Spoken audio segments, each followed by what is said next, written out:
मते एते खराब लागुची गोटे स्टूडेंट न्यूज आकरे मीडिया आकरे कहूची जे मु मते हम स्कूल ना पिला माने सुसाइड करू छथि गवर्नमेंट स्कूल पिला पाइ छथि कथा पिला माने पाइ छथि 300 प्लस नंबर माने से कहूची जे मीडिया रे कहूची जे गवर्नमेंट स्कूल लो पढुती बा गद्ध पिला को जदी एते मार्क मिली पारे मु सरस्वती शिशु मंदिर रहूची आई मीन प्राइवेट स्कूल ले पढुची ते मते एते कम मार्क मिली 4 बजे उठकर आधे तो ऐसे जिनके पास जूते चप्पल भी नहीं, कई तो ऐसे हैं कि जिनके पास बहुत सारी फैसिलिटी नहीं है। इतनी शिद्दत से ईमानदारी से मेहनत कर रहे हैं, तकलीफ ये हुई गवर्नमेंट स्कूल पिला पाइ छथि कथा पिला माने पाइ छथि 300 प्लस नंबर हमने सरस्वती स्कूल में पढ़ के संस्कृत स्कूल में पढ़ के पाइ जो 200 दे सकता हूं। कोई भी कुछ भी बोलता है और आखिरी में क्या छुप जाता है आर्टिकल 19 के पीछे जाके। नहीं, हमारा तो संवैधानिक अधिकार है, फ्रीडम ऑफ एक्सप्रेशन, लेकिन अब अमेंडमेंट हमर तो संविधान अधिकार होची हमें आर्टिकल 9 रे किछि भी कोइ परबो न्यूज चैनल रे किछि भी कोइ परबो सोशल मीडिया रे किछि भी कोइ परबो ट्विटर ट्वीट भी करि परबो किछि भी पोस्ट करि परबो हमर संविधान अधिकार होची हमको साधारण ज्ञान रखिबा दरकार जे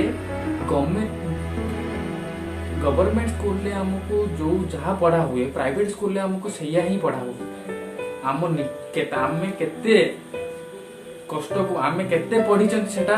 एग्जाम रे जाना पड़े आमे केते मार्क रो अधिकार जेते कष्ट करथिबो सेते अधिक मार्क रहइबो तम गुरुजी कोन सिखै चंती जे हमरो जदि कम मार्क मिलिबो सरस्वती शिशु मंदिर गुरुजी कोन ये सिखै चंती हमते एमति कम मार्क मिलिबो तमे न्यूज रे आगे कहइबो कोन भी न्यूज रे कहइबो चाहे सुसाइड कर दो हमें एडी ट्राई करी खाई मुनु पी ये तुम गुरुजी शिष्टाचार सिखै चंती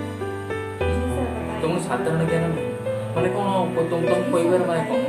सरस्वती शिशु मंदिर जो टीचर पढ़ुछन से ज्ञान अधिक गवर्नमेंट टीचर मान ज्ञान कम से कौन रही कम नॉलेज से कौन गद तुमको खराब लगे ना हम संविधान अधिकार अच्छे हम किसी भी कहीपर तुम साधारण ज्ञान कम रही एटा जो मोर संस्कार मु तुमको किसी कहू ना मोर संस्कार मु तुमको किसी कहू ना बुझिल भल भाव